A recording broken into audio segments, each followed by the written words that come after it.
Hello and welcome to episode 206 of the Clean Energy Show. I'm Brian Stockton. And I'm James Whittingham. This week, political leaders in Canada are fighting about carbon pricing. They're too dumb to know what they're fighting about, so why not a stupidity tax, I ask? Volvo has produced their last diesel-powered vehicle and shipped it straight to a museum. That seems like a great idea. So after today's podcast, James will retire to a local oddities museum, and I will host the show with the vastly superior AI version of James, the JamesBot 2100. Looking forward to it. Speaking of dumb politicians, how often do you hear that China is building new coal plants every week? Turns out they're actually not using them, just like the brains of the politicians. Ooh, good one.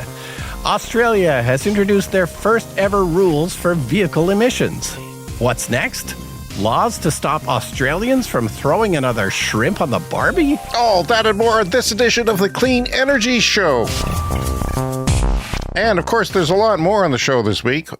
Too numerous of things to mention. At the end of the show, we have the lightning round, which goes through the week's headlines in clean energy and transportation in brief. And how are you, sir? Yeah, I'm good. Let's get right to it. I want to play Jeopardy. Auto Parts 800? It's what Tesla calls the place you stick the charger into. Ford and GM have agreed to use Tesla charging tech in their EVs. That's just called the port, the charge port. Silence, Brian, is depressing. You'd think these nerds would be driving EVs. These would be the first adopters. If you're on Jeopardy, you should own an EV. The question was, I don't know, it was worded kind of strange because the second half of the question was just about how the other car makers have agreed to use so I was thinking it might be NACS, but of course that's way too complicated. It's just the charge port, but I might have gotten that wrong. No, I hear you. That was a bit weird. Did you get the new full self-driving software from Tesla downloaded? Because everyone's talking about it on the internet. Yeah, so I have that. Yeah, the new FSD 12. So this is the newest version, and it's all neural networks now. They've gotten rid of any of the hard coding. It's all neural networks. And I don't know what that means, Brian. First of all, full self-driving is what FSD stands for, and it's their version of the software that you pay, what is it now? 15,000 Canadian, 10,000 American? Something like that. And there's subscriptions as well, which I'm not sure. But I bought mine a long time ago. We got it on our original Model 3. And then when we bought the Tesla Model Y, we had it transferred. So, yeah, I've driven it around a bit. It is a big improvement. It's a lot of fun. Because you never used it very much because it was so frustrating, right? It wasn't worth your time. It wasn't worth my time to do it. But I've used it a few times now on short little trips. And there's still disengagements, but a lot of those are just like, I hate looking like an idiot on the road. So if the car is like driving too slow or something, or if there aren't proper lines on the road, sometimes it drifts a little bit too far to one way. And then I just take over because I don't want the other drivers to think I'm an idiot. But it is vastly better. It feels very human-like. It tends to kind of creep forward, and it's almost like you can feel it thinking. So, I think it's great. It's a big, big improvement. How many years has it been? Because it was this time of year when you and I tested it on a trip to 7-Eleven. Has it been 3 years now? Well, I bought it about 3 years ago, but then I think you and I tested it maybe a year after that. So I think it's been about 2 years since you and I drove it. So, yeah, we should take another stab at it. I don't know if we'd bother to film it or not, but yeah, we should do it. Well, we'll run audio in case there's any screaming, and we'll play that back on the show. But the company is behind this because they're not only including a free month of it with every purchase, they're also insisting that people get trained on it. Is that true? Like there's some sort of training that goes with it? Well, if you're picking up your Tesla, they want the salespeople to drive around with you and give it a go and give you some training in it. And I got it on my Model S as well. They sent me an email saying, hey, you get a 30-day free trial. So I have it on my Model S as well, which I didn't pay for it. But I haven't tried it on that one, but hopefully this week. Well, it should operate about the same because they're fairly within a year of each other. Yeah, my Model S has the hardware 4, but the Model 3, I believe, only has the hardware, the Y has the hardware 3, I think. Okay, so you have improved hardware. that might be interesting hardware. then. That might be worth trying out on, especially if you do it on the same route. Did you have a disengagement this time? Yeah, I've had disengagements, but like I said, like a lot of them are really just, I got nervous. I did it first when there was a bunch of snow around because we got some fresh snowfall. And that was impressive because it drove down my whole street, even though it's completely covered in snow and there was obviously no lines visible. But then going around a couple of other curbs, I got nervous because I couldn't see where the curb was. So again, I took over because I didn't want to bash the curb, because if I couldn't see it, then the car probably couldn't. No. But of course, I don't know because I took over. I didn't want to risk it. Yeah, and that, in my opinion, is where high-definition mapping is useful, but Tesla refuses to use that at this point. Well, yeah, I guess. There is some mapping involved, but I've never quite understood how it works. But it's seeing the speed limit changes sooner. That's really nice. So when I come up to the school zone, where it's only 30 kilometers an hour, it switches to 30 like way before I get there. That was always a problem. It wouldn't see it until too late, and then you'd be speeding through the school zone. So yeah, lots of improvements. We should go for a drive. Okay, that sounds good. It's, here's why self-driving is important and automation. It's because we believe that this will take over the world, and most miles will be driven in this way. And because of competition, because of economics, they'll be electric, so they'll be cleaner. It'll be a cleaner way of doing things, and we are looking forward to this. And every time there's a setback with EV adoption or bad news, I think, well, I wish this would get going, because that would take over things. Because, conceivably, people pay, over $100 a month insurance. I do. I think I pay $120. You probably pay more for your Teslas. And you could get a subscription to do all the driving you want for that much. And, 20 years from now, it might even be a fraction of that. It might be pennies per mile. And that's, it's just car ownership has become less of a thing with the younger generations as we go along. And with the Uber, and Lyft going on, that's become a thing. So young people are driving less and are owning cars less. I think it's 10% lower now than it used to be. So yeah, I'm looking forward to that. Brian put a video on Twitter that wasn't my video. I made a clip of sort of an ad-issue panel that we have on CBC in Canada. If you're from Canada, you're probably familiar with it. Thursday nights, they have commentators, basically columnists from different newspapers, talking about the day's politics. And I put together a 1-minute clip of that. Then I captioned it because, the internet needs captions for some reason. I don't know why, but it makes a big difference. And I got nearly 100,000 views on Twitter. I mean, that's unheard of. It wasn't my video, but that's just unheard of. Like, I think I might have gotten 50,000 before, and that was a big deal. It doesn't, nothing, 250,000 on TikTok is nothing. That happens all the time for us. This video that got so much traction, and it is well over 100,000 on all of our platforms. The premier where Brian and I live in Saskatchewan is against carbon pricing, because we have that in Canada, and it is forced by the federal government. If you don't come up with your own plan, there's a handful of provinces, including ours, who are forced to go under the federal program. And I love it because I actually don't pay much carbon tax because I don't burn much carbon. I drive EVs. I have solar panels on my roof. I live in a passive solar house that doesn't burn much natural gas. I'm laughing all the way to the bank because they give you all that money and more back in advance. And yet, Brian, there are protests in the streets. They are blocking highways. And my dummy hairstylist says, if you could explain the carbon tax to me, I'll give you $1 million. Like, how could it possibly work? You get the money back. And yet these people are protesting to the streets because it's an upfront cost. Well, this is your chance to explain it then, because a lot of people don't understand how it works. It raises the price of something. So your perceived cost at the pump is, gas prices are high. I'll think I'll buy a hybrid or an EV, or maybe I won't buy a 5-ton SUV that, requires tank treads to go down the street. Maybe I'll buy something more efficient. That's how it works. And it's been proven to work. But then we get these rebates. The federal government sends out rebates that are supposed to cover your costs for the carbon tax. And so that's what confuses a lot of people. We get checks. We get free money. And so people don't understand, well, if we're just getting all the money back, how is this possibly working? And yet they're in the streets protesting because their gas went up 13 cents or whatever, 13%. Ignoring the fact that they're getting these rebates. It's a per ton of pollution tax or levy. No, it's not a tax, it's a levy. Don't write letters. It went up $15 per ton. So you're paying per ton for tax. Now, our electricity here comes from coal and natural gas. Fossil fuels make up the majority of our systems here and our utility. So, we pay tax on that because the government's going to, charge them to clean up their grid. So it'd be cheaper for them to clean up the grid if they have to pay more money for burning coal. So maybe you throw up some solar panels and save some money because you don't get taxed on that or levied on that. So it works, and it's the cheapest way of doing things. But our premier, we have oil here, does not want anything to do with it. But he made a total ass of himself talking to a parliamentary committee, which people said, don't do that. Why are we having these conservative premiers? Well, they made a total ass of themselves. And this is the ad issue clip that I played, and it's about a minute long. Have a listen. The Liberal members of the committee put up a big fuss about why are you inviting these conservative premiers to come and appear before us.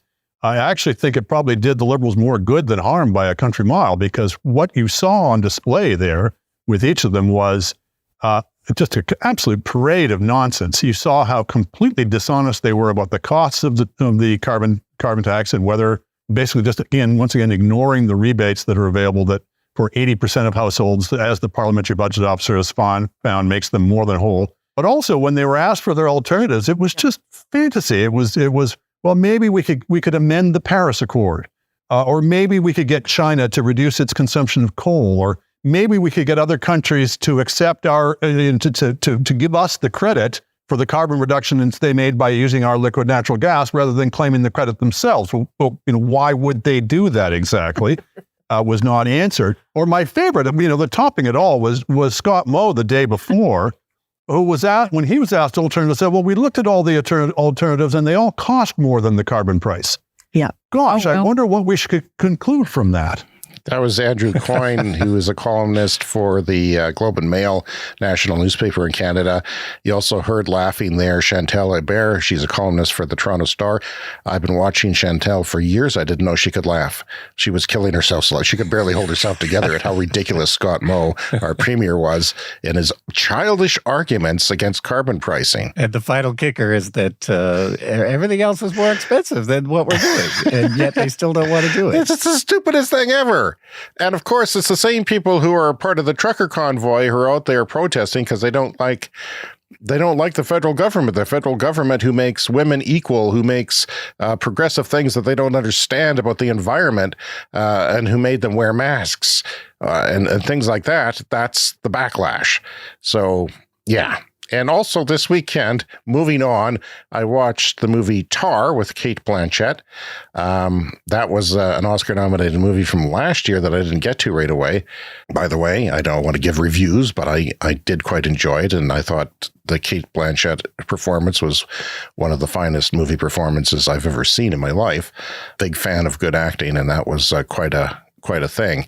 So she plays a ruthless person who's a conductor, but she's also lives the lifestyle. And I would say it's about fame and power and corruption of, your power that you have as a famous person or as a person who just has power in the arts. Yeah, she lives in a fast lane. She drives a Porsche Taycan EV, and we have a clip. That's the clip. It's very quiet.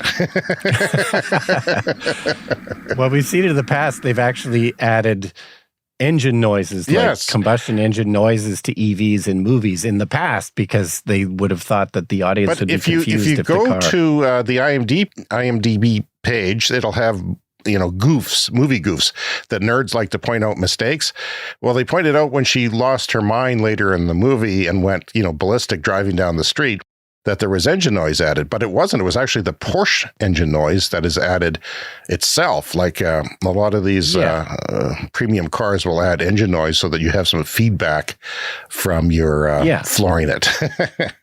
EVs, they do make some noise on their own, but a lot of the EV companies have added these extra noises, which you can turn on and turn off, and they often have give you different choices. But just an addendum to that, Porsche is planning to retire their gas-powered Boxster and Cayman in the EU sometime in the next year to prepare for electric versions of those, the Boxster and the Cayman.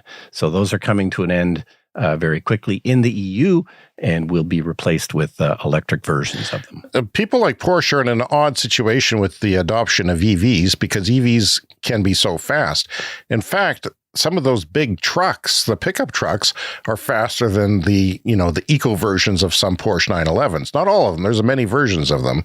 And Tesla was deceptive about that because it's been proven wrong later on in tests that their launch of the Cybertruck towing a Porsche beat a Porsche. Well, it was only for the first half of the race that they did that it quicker beat. Off the line. Yeah. But still, it's impressive. And, when you buy a pickup truck, you don't expect to have sports car performance. So that's kind of a cool thing about, if you do have a truck, then it can go fast if you're merging into traffic or something. But you're right. They are in a weird position because obviously people love those Porsche performance cars. Like they're obviously known for that. The 911 is legendary and the engines are, the gas powered engines are legendary and EVs are quicker, but they're in a tough position of giving up their heritage that so many of the gearheads love. They are planning on keeping combustion engines, though, because people do love them. And that's why they're trying to develop a sort of a synthetic gasoline, a renewable gasoline or fuel. Yeah. They're looking at that for jets as well. It is possible to make sustainable fuel that can be burned, but going electric is probably the smarter idea. So solar fences, we mentioned them on the show last week because there was a tweet of a person doing that in Germany. Well, they're back in the news now because the Financial Times did a story on it, and they quoted Jenny Chase, who is the solar analyst for Bloomberg New Energy Finance, one of the journalist groups that study this stuff and do actual analysis and publish them. Jenny Chase is known as probably the foremost solar analyst in the world. She's written several books on the issue, and she's been doing it for nearly 20 years. We talked about it on last week's show, and despite capturing less sunlight when installed upright, because normally you angle a solar panel so that it is perpendicular to the sun, wherever that sun is in the sky at the time of year. So doing it and a fence doesn't pick up as much.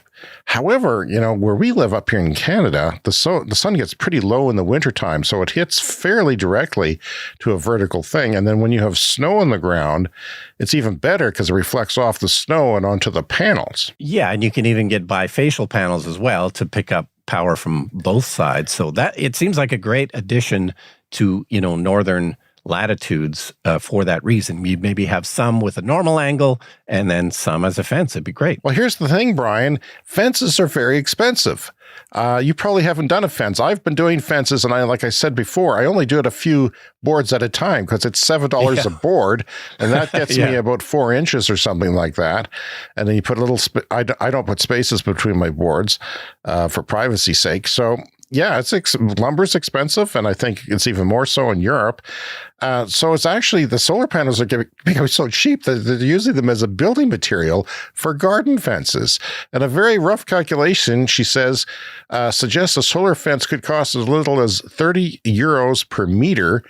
For a 1.1 meter high fence. You would double that if you wanted, say, a 6-foot-ish or higher fence, maybe not even double, because that would be probably too high for regulation. But yeah, you could, that's cheap. That's as far as materials for fences go. So why not kill two birds with one stone? Why not build a fence cheaper for the same price and then get money from that fence? It's crazy. Yeah, fences are expensive. And if you just make it out of wood, all it's going to do is rot. Whereas if you make it out of solar panels, you're actually going to get some power out of it and they'll eventually pay for themselves. I told you I've been playing around with, because Bloomberg has a story on AI architects that make the service that makes eco-friendly houses, which is right up my alley. I've been in that for decades now, and I actually bought a house like that. But yeah, you can tell it. You just tell the AI through text what you'd like, And of course, I included a home theater room, but that was always disappointing. It was never quite the way I wanted it. And it just builds it for you, just like that. I mean, and then you can order it or you can send it to an architect to review. And really? Yeah, it's not just AI. It's a service to help you figure out what your house is going to be made of and what's it going to look like. And, I said, make me a roof with lots of panels on it and the right angle for where we live. And you get to see inside the house, which is cool. And you can learn a lot of things by that. I know you had some drawings done up for your cottage once, and you get, different versions of it. You can say, hey, I kind of like 15-foot ceilings. That's kind of sort of an open area there that would be very cool. And then, there's things where they can even 3D print them with some concrete. 3D printing with concrete is sustainable concrete. I don't know how quickly that's going to take off, but I imagine 20, 30 years from now, there's going to be a lot of homes. And one of the interesting things they said is that, you have cookie cutter houses in the suburbs where all the houses basically look the same, or there's 2 or 3 versions of them. Well, they said this is going to offer, completely unique houses. Every house is going to be completely unique because a child could design it if you wanted to. And then you have different options between cheap and expensive, of course. But I thought that's exciting. It's certainly fun, little fantasy to do. Brian, Tesla sales are down. They just announced them. They're 9% down year over year, according to Corey Cantor at Bloomberg NEF. That's pretty shocking because they haven't been really down, I think, since 2014. They've been a growing company. I think you can attribute some of that to the CEO and his reputation and his sort of dirtying the brand a little bit, but it's probably more than that, wouldn't you say? Yeah, they probably should have started working on their lower cost model before the Cybertruck. So they've just had some bad timing. They should have started their advertising sooner. Like, they're just starting to advertise now, which is it's kind of remarkable. They were able to sell almost 2 million cars a year without auto advertising is big business. The companies spend a lot of money on it. Oh yeah, it's like you see the figures. It's like $500 or $1,000 per car is what the other companies spend on advertising. So they're starting to advertise more. They've hit just kind of a plateau because they don't have enough models. We're a couple years away from their lower cost model coming out. So I think, in terms of growth of the auto business, it's going to be fairly flat, I would say, for the next year or two, likely. Energy storage should still be going up. In terms of the stock price, I'm not expecting it to really go anywhere for another year or two when the growth comes back. Yeah, it's going to be a while before that lower cost car comes out. And I don't know how many of them they're going to sell in North America. So that's not our car. We don't, gravitate towards hatchbacks. We should, but the people who want an electric car certainly want an affordable one. And a lot of Bolts, like I have, were sold. And initially, a lot of Nissan Leafs were sold. Not as many as they expected, but I think the education is important. I don't know where that comes from, but there's so much misinformation. We're doing our part, but it's like whack-a-mole. It never ends. It just never ends. We talk about it all the time, but contestants on Jeopardy still don't get the EV questions. So that means we have a ways to go. Yeah, I accidentally read a comment on Twitter, which I don't normally do this morning, and it was like, well, explain to me how the battery is going to be last and how it's environmental and blah, blah, blah. It's like, do they do that constantly? I can't do it constantly. We explained that 4 years ago when we started the podcast, and we explain it every couple of months. Yeah. And, it's a whole battery management system that is different than your laptop. And here's the thing.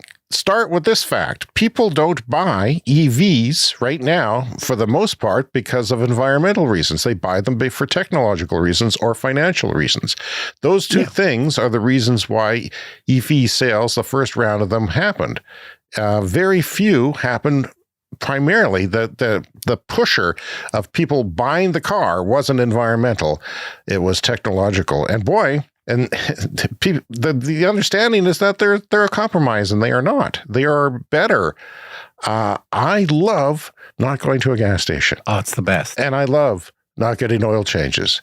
And I love the way the cars drive and the way they sound and the way they work and the simplicity of them and the fact that there's no chugging or moving parts or struggling. It's all smooth, immediate, and it's an amazing experience driving an EV. If you want a car, that's the way to go. There was that one time I took a road trip to Seattle, and we were somewhere in Washington State, and we were gassing up the car, and the hose became disconnected from the gas pump, and gas spilled all over the concrete.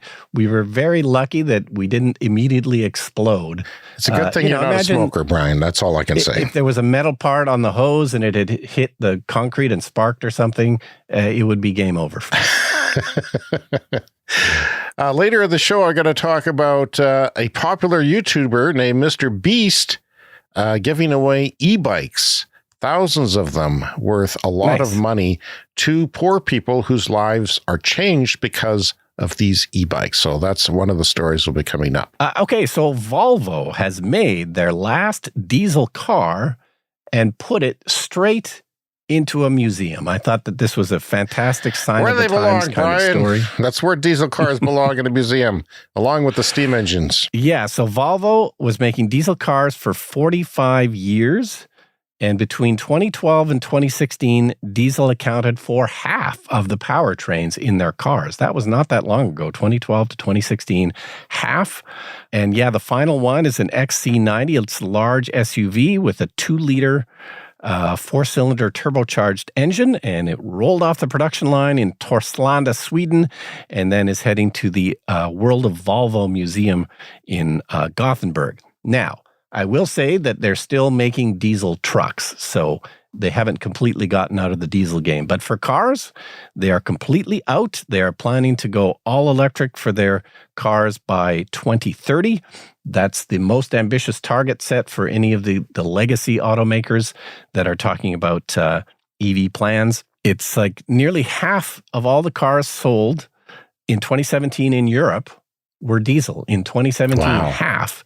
And that's already down to 12%. And we have Volkswagen to thank for a lot of that. Of course, the famous Volkswagen Dieselgate scandal, people actually went to jail for that, but that worked for Volkswagen for cheating on the emissions tests, because you should go to jail because there's laws about these things for a reason. The health effects are terrible, and diesel has more particulate matter. I mean, there's pollution from all gas and diesel burning cars. But diesel's by far the worst. Yeah. And for a while there was better fuel economy for diesel cars, slightly better. And they never really took off in North America in quite the same way. It was always much more of a European thing. There was just sort of more plentiful diesel fuel around. I think that's really the reason why. But yeah, nevertheless, good news. Volvo putting their last diesel in a museum. In 2012, when I bought my first hybrid, the Toyota Prius, I can't tell you how many diesel douches went up to me and said, "My car's better than yours for fuel efficiency in the environment." Really? Yeah, a lot of them. And they were, I'm sure these people are still cynical about electric cars. I'm pretty sure about them because I've heard, cynicism about EVs as well. And again, Volkswagen was largely to blame for that because that's often how they marketed those diesel cars, was about the fuel efficiency, like the miles per gallon, and was very good. They have to have a settlement with them. They have to buy back the car. I remember my neighbor was having their car bought back at one point, and they were deciding what to do on that. Yeah, it's unpleasant. I don't care for it at all. Yeah, but diesel, it kills tens of thousands of people in North America every year. Diesel. They have statistics on this. They study this stuff, and it's getting better because there's less diesel. So at some point, Brian, in Europe, you're going to find it's going to be harder to find a diesel gas pump because they're going to fade away. And then it's going to be like, wow, I have to drive 3 gas stations away to get the diesel now. And a great incentive to get rid of it. So that story was from Electra. China is building more coal plants, but burning less coal. A lot of these politicians that I mentioned at the top of the show, their solution to lowering their own carbon is to get, why not get China to lower theirs? Why are they building coal plants? I see that in my Facebook feed, says the premier.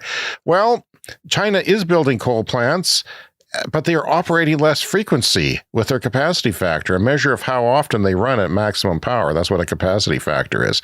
So if you have a coal plant that puts out 1,000 or 1,000,000 watts of electricity or whatever you want to call it, that's its maximum capacity factor. But maybe it's running at half that, maybe it's running at a tenth of that sometimes, because solar comes online and the wind comes online, water. There's a lot of hydro in China, but they've been having droughts, so that's a problem. But I've also been having unprecedented heat waves, which means more electricity use. And then the coal starts to get burned we would use natural gas as a backup fuel here, but they are building coal because they have coal and they have to import that natural gas in some cases. This is according to S&P Global Commodity Insights and the National Energy Administration. So in the past 15 years, it is declining. Coal use has declined from about 70% in the early 2000s to around 50% recently. So it's actually going down as a percent of the grid. Yeah, so they were running at 70% capacity of the plants. Is that what that means? Yes, and now they're running at 50%. So they're actually running less. Coal plants, I think 70% is about the norm because they have to shut them down for maintenance. So now they're running at about 50%, and that is continually going down month by month as more solar and wind comes online. Even though they are building new coal, they're not burning more coal. I want my premier to listen to my show here and learn something, okay? Because politicians can't be the dumbest people in the room, Brian. It never works out well when that happens. But all the smart people leave our province, and it's just left with the idiots running it now who have no idea what's going on outside their front door. They have no idea what's going on in the world. Well, James is running for premier. You heard it here first. I bloody well should, but I don't know what party I'd run for because they're all the same. They're all idiots. They all are oil shills, and I'm done with it. So this trend suggests that even as China adds more coal plant capacity, the overall coal use could decrease if the utilization rates continue to fall, akin to a company reducing total work hours by shifting full-time employees to part-time, despite hiring more staff. That is your analogy, Brian, and that's what's going on in China. What's really going on in China. Oh, I have some mail this week. I'm thrilled to announce we have a voicemail clip. This is something that rarely happens on the show. It was my favorite kind of mail, when we can actually hear the person talk who's listening to our show. Kind of stopped mentioning it because people hadn't sent us for a long time, but this is through SpeakPipe. This is a website where you can leave us a voicemail message. And we stopped mentioning it because people haven't been using it, but we have one, which is great. Hello, Brian and James. My name is Sam, and I live in Carbondale, Colorado, which is a rural town near Aspen, Colorado. I wanted to give you an update on solar panels and schools. A local school district in Basalt, which is just down the road, is putting up 5 solar arrays, and they've partnered with the town of Basalt as well. They received more than $500,000 in grant funding from the Colorado Department of Local Affairs. The partnership included 5 solar arrays located on land in front of the high school and on the rooftops of the high school's concession stand in the elementary school, the Elgeville School Bus Barn, and the Basalt Public Works Building. Depending on the property, the solar energy output of the panel will reduce traditional electric use from 11 to 92%. This is a big win, and schools are starting to hear about it, even in rural towns of Colorado. Either way, hope you could use this as a nice update for everyone to know that change is happening, and big part and thanks to your show as well. Have a good one. Thank you for that. That's terrific. Yeah, I'll take credit for that. He lives in a very beautiful part of the United States. I envy him. Yes, of course. I drove through Colorado last year to the Telluride Film Festival. It was, amazing there. You can tell he's very content with his voice. And that's the nuance we don't get in written emails, Yeah. And so we've talked a lot on the show about electric school buses, which are a huge opportunity to clean up. We don't want our kids breathing those ridiculous diesel fumes that we were just talking about. Inside and outside the bus, by the way. Yeah. So that's been a big thing. It's been happening to a great extent, but we haven't heard as much about rooftop solar for schools, but it makes perfect sense. Most schools have very, very large roof areas, and let's see more of that. That's the thing. People say, well, let's put solar in schools. because they have these large roof areas. They're all over the place. They're, a ubiquitous thing in wherever you are, and they're spread out. But he's saying that they're putting also solar arrays on the ground as well. So they're using the school property and not using up much of it to put up solar. That's news. That's breaking news. That's a new thing to me. And it's something I didn't even consider. I thought of airports. Airports have a lot of room. And, if you start powering electric flight in the future, most of the airport grounds are empty because you need these vast open fields to accommodate the runways. There is a huge potential there as long as it didn't reflect to the pilot's eyes or anything like that. So this is a great news that they would put up solar arrays on the school property and on the barn for the school bus and things like that, and every opportunity. Colorado, I love you. You are showing us the way. I think politicians in Canada who come from oil-rich provinces should go down there and spend some time learning about things. And Bob also wrote us and pointed out a video series on YouTube of a man doing a solar-powered cannonball run in a Tesla. This is what he does, Brian. He stops and camps and sets up a 6 kilowatt, which is twice as what I have on my roof. So it's all these panels. Mine is 8.7, so 6 is a lot for a portable system. Every night he would have to set up all these panels. Well, not every night, every morning maybe, and set up all these panels and charge his Tesla. And he's trying to do this run in 20 days. And the channel is called Power of Light. Thanks to Bob for sending that to us. I did see a picture, and it's quite weird because I felt weird setting up one solar panel, for my camper, but this guy's setting up 20 or 30 of them, using up all the space, trying to charge his car. But I guess it's an interesting experiment. If you've got a YouTube channel, it's going to do that. Yeah, 20 days, that's not bad to completely drive on sunshine from coast to coast. That's cool. Would you read this next letter for us? Hi, James and Brian. Thanks for reading out my email. I love the AI-generated version of my voice. Side note, we never say top of the morning to you here in Ireland, but I thought I'd put it in as a joke. Regards, Sean from Dublin. Of course, we had his letter read last week by an AI voice with a very bad Irish accent. Very disappointing Irish accent. Yeah, but Sean enjoyed it, so that's the main thing. Yeah, thank you, Sean, for writing us. Thanks, everyone, for writing us. And remember, speakpipe.com. That's speakpipe.com/cleanenergyshow. And why not write us an email? We're at cleanenergyshow@gmail.com. And hope to hear from you because we love hearing from our listeners. Okay, on to Australia. We haven't heard from any of our Australian listeners for a while, so please let us know what's happening down under. The most interesting thing about this story, and this is from Electrek, and it's Australia introduces its first exhaust rule, but makes some of the mistakes that the U.S. did. So apparently, Australia, up until now, had no rules for emissions on vehicles. That's the most amazing thing to me, that they managed to go this long without it. It says at the article that Russia and Australia were basically the two most Russia, I understand, but come on, nobody wants to be compared with Russia. Well, Australia, they got that big outback, I guess they've got a prevailing breeze, so, the exhaust is just blowing out to the ocean. So probably fairly clean air, I'm guessing, but I don't know for a fact, but I'm assuming that Vancouver, Seattle, they have fairly clean air when the air blows in off the ocean. Yeah, so I assume it's a similar situation, but no, they never had any emissions rules for vehicles until now, and as a result, the average new car in Australia consumes 6.9 liters per 100 kilometers, compared to 4.2 in the US and 3.5 in Europe. So that's really bad. That's basically twice as much fuel as the average in Europe. Here in Canada, I think we're a little above the U.S.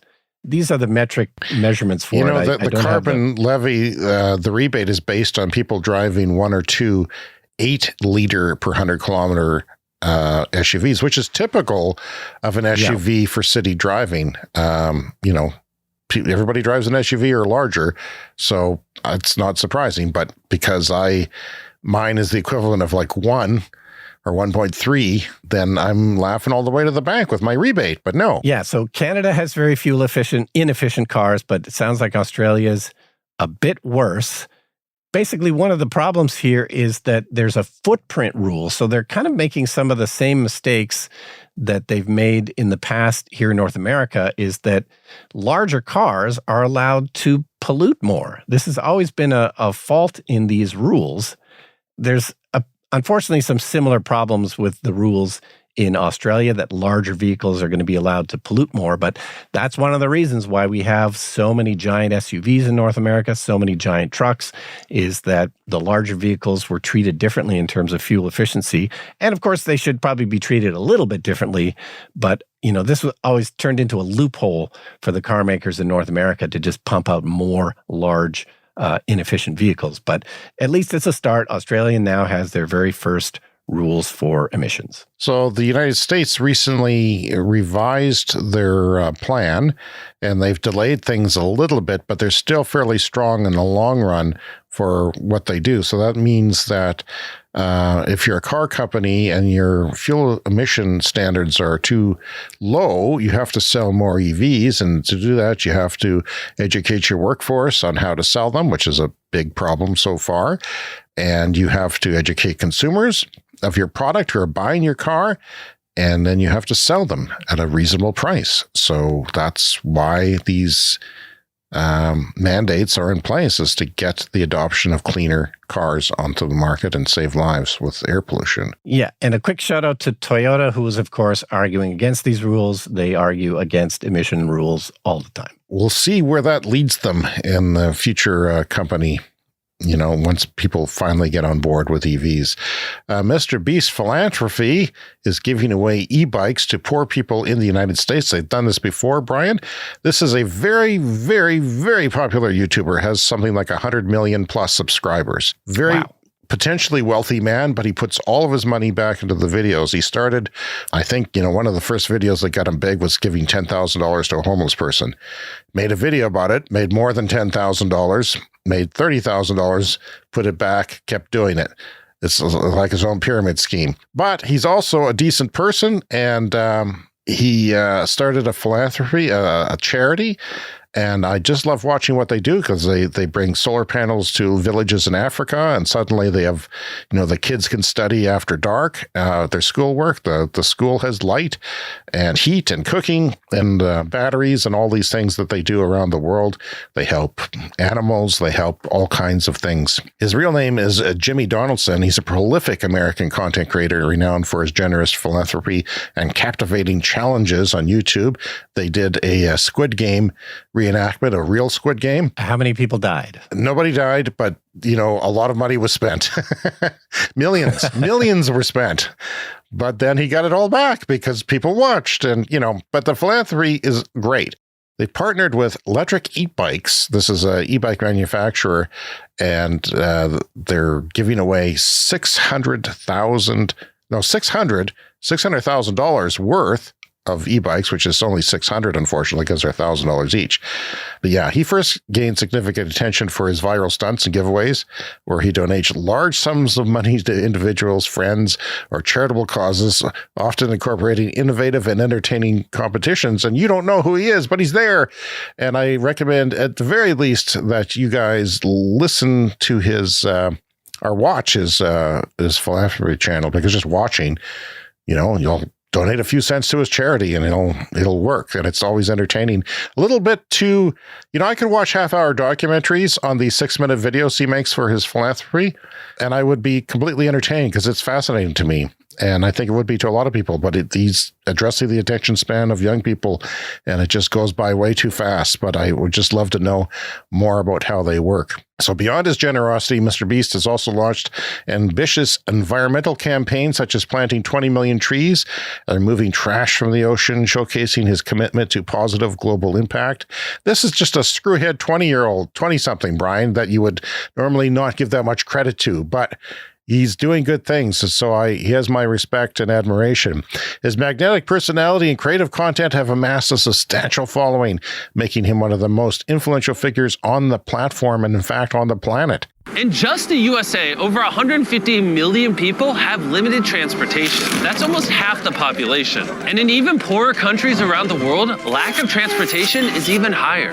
A year ago, when we found out about the shortage of sanitary drinking water in Kenya, we distributed dozens of electric e-bikes to water delivery men who used to push their heavily loaded bicycles over 10 miles around the city just to make $7 a day.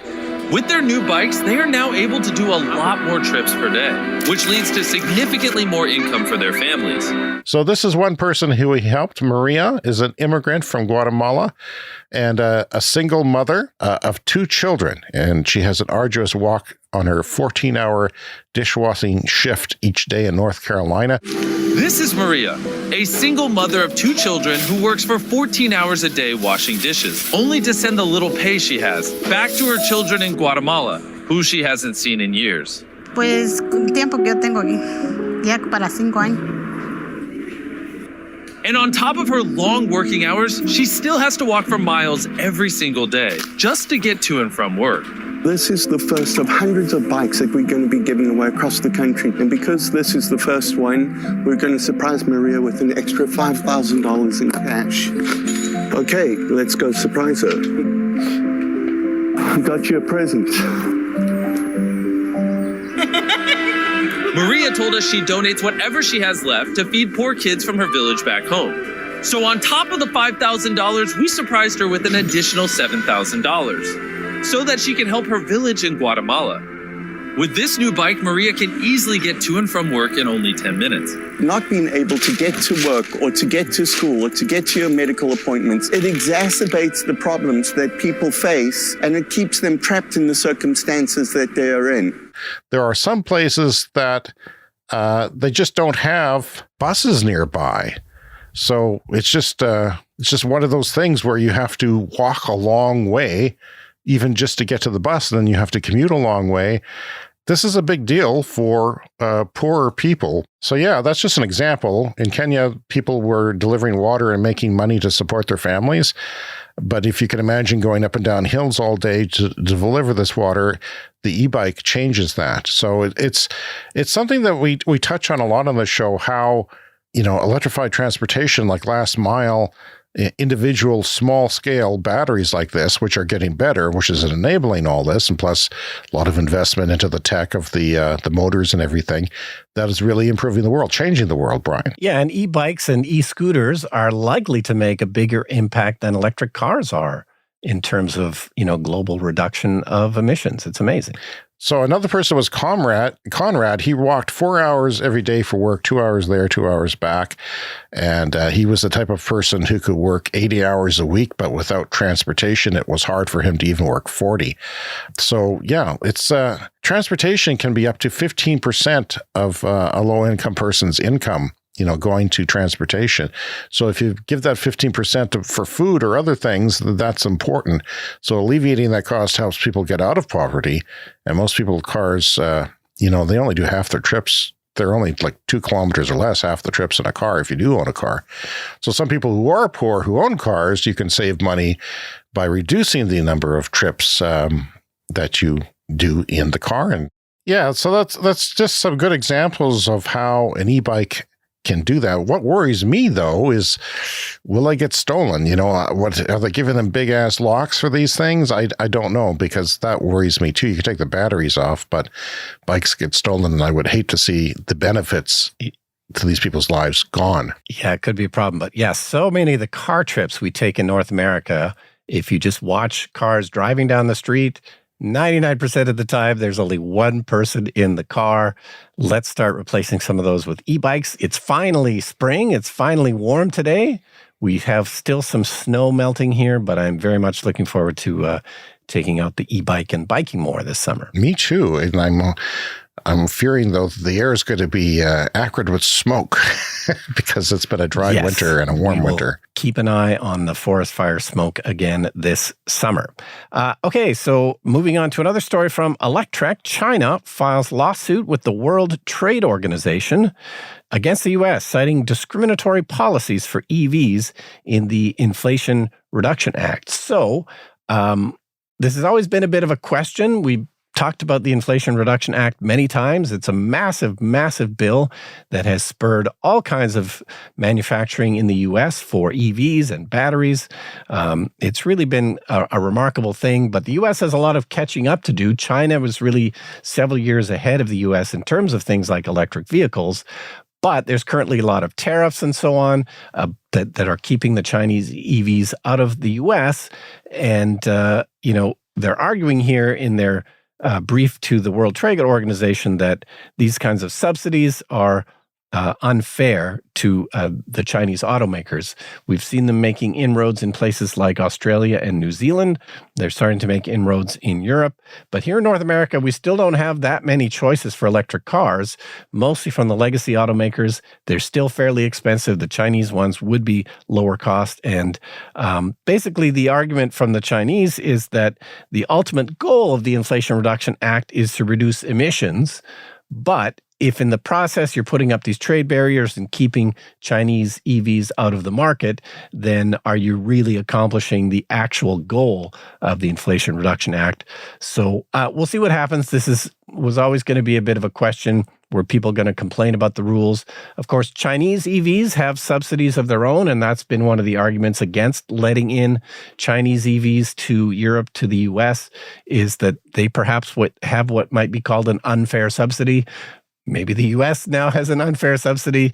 It's all a bit of a mess that will take a long time to shake out. And really, I think the U.S. is just hoping to have a few years head start before they let in the Chinese EVs, because they need to give their legacy automakers a fighting chance that if the EVs from China got in too soon, perhaps it could be deadly for the U.S. auto industry. Here's what would happen if the Chinese automakers were allowed to come in without any tariffs. They would annihilate the American auto industry very quickly. Yeah, probably. Because they're selling cars that are not much smaller than my Chevy Bolt for $10,000 US in China, and they're decent cars. They need to be, up to our safety standards a bit more when they sell them overseas. So they do add some cost to them, but that's like a third of the cost of here. I mean, 20% is common, 25% is common. They can do things 25% cheaper in China. Europe adds like a 25% VAT to them, and they're under threat in Europe. They're scared, but they're not here yet. But if they start making them in Mexico, it's going to be a problem, because that can fit into the North American Free Trade Agreement. They can just ship them here. It's going to be a problem because already American automakers, the incumbents, Toyota, Honda, they're not making EVs. They haven't figured out how to make them cheaply. They are under old systems of making combustion engines and combustion parts, and they're just not able to compete with people like Tesla, who have said, okay, we want to advance the electrification of transportation, so we have to make these cheap. So their whole agenda was to make them affordable. So they started out, where can we find efficiencies? They built from the ground up. Ford, GM, they're not doing that. They can't do that. They're in the past. Everything comes to them as gravy, and they're not able to do that. So their cars are expensive, or they're losing $6,000, $7,000 on each of them. The Chinese are going to come in and eat their lunch. If they could, they would. And it's going to affect a lot of things when they do come. Yeah, and of course, there would be some resistance, because there's, I think, resistance in general to, there's an idea here in North America that stuff from China is often cheap and poorly made, and some of that reputation is justified. So it would take a long time to kind of establish that trust. But the cars are so cheap. If they were able to come in without a tariff, they would be so cheap. They're not poorly made, though. And they're not poorly made. That's an important point to get across. There will be that hesitance. I would have it myself. It takes time to get used to it, because you want it's a big investment. You want it to be quality, right? And you need service centers around, but they're being designed by German engineers that have been picked from other companies that are working in China to make nice looking cars, and they have the manufacturing prowess to make them cheaply and make them well. They're not making crap cars. It still surprises me when people think of Hyundai and Kia as cheap. It still has a brand problem in North America. They started off that way, though, Brian. They did have some problems. And they've worked hard to rectify that, but it's taken them 20 years to work their way up to the top of the charts of the reliability indexes. Yeah, no, the cars from Hyundai and Kia have been great for 10 or 15 years, but you still have some people that are hanging on to that image of when they first came out, 25, 30 years ago. It's time for the Lightning Round. The Lightning Round is a fast-paced look at the latest headlines in climate, clean energy, and transportation. February 2024 sales report from China shows that EV sales are at 33%. That's the plug-in market, so that includes plug-in hybrids. That was at 25% last year. It's at 33%, and forecasts are for by the end of the year to be at 40% of all sales will have a plug, and maybe even 50%. That's what's going on in China. Environmental Defense, a nonprofit based in Canada, has released a report that claims that in 2023, the government of Canada provided at least $18.5 billion in financial support to fossil fuels and petrochemical companies. The people protesting in the streets would not feel that way. I think that is BS. We should not be giving billions of dollars to petrol companies.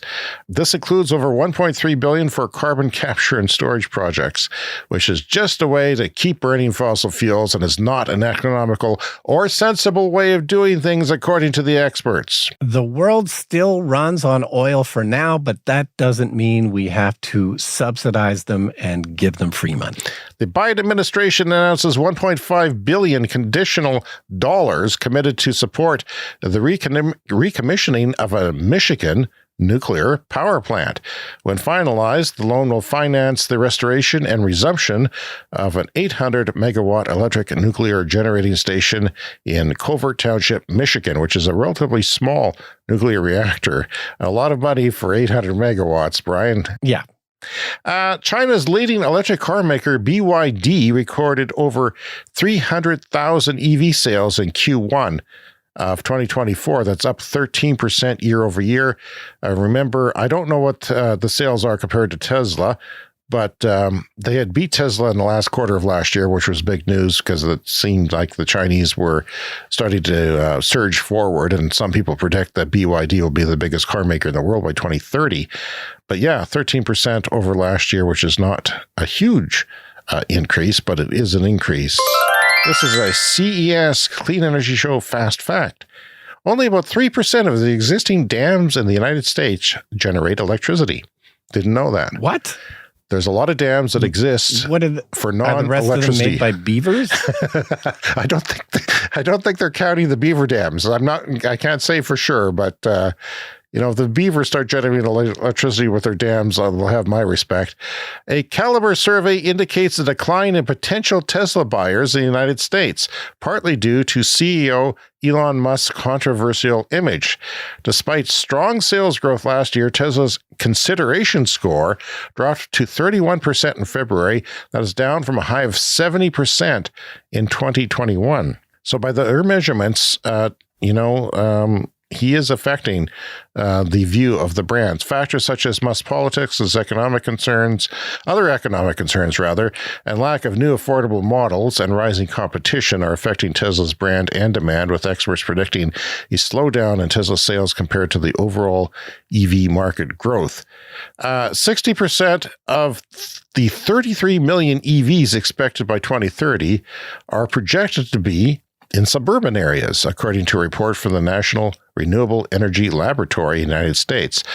Of the remainder, 20% will be in rural locations and another 20% will be in urban locations. So that's interesting, sort of a breakdown of where EVs are going. Yeah, mostly to the suburbs, it sounds like, which is, of course, driving central. Almost a fifth, 19.5% of electric vehicles sold in Europe last year were made in China.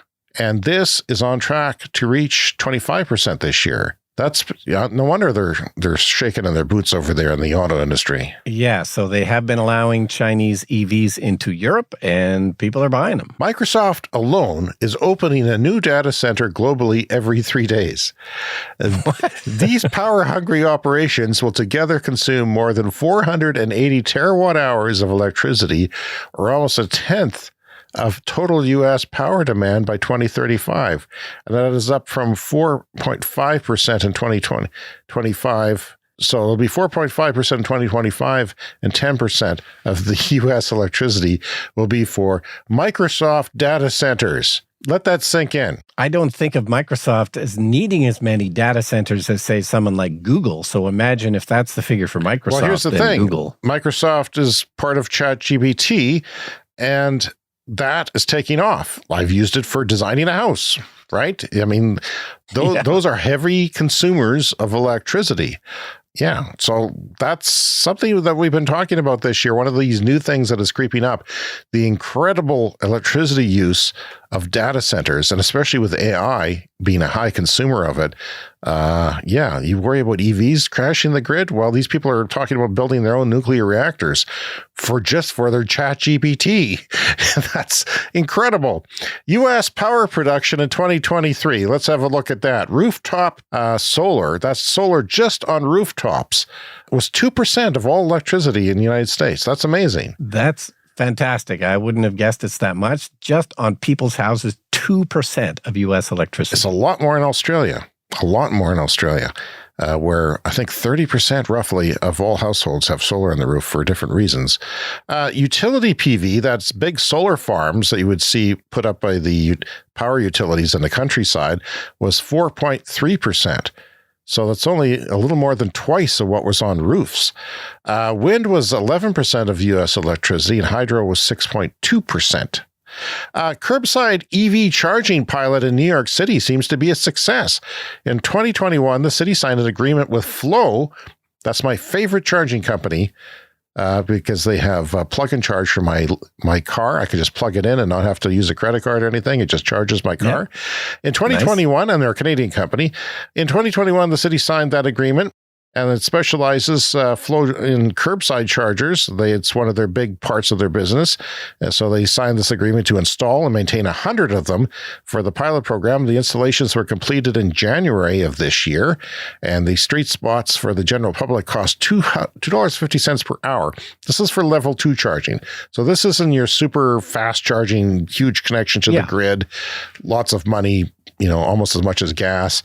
It only costs $1 per hour overnight. So I kind of see myself, if I was living in an apartment in New York, I'd have to come down before I went to bed and plug in the car. But at the same time, plugging in the car once a week might make it last all week. I might only have to do that once, but you would be tempted to try and do that overnight rather because it's, a fraction of the cost.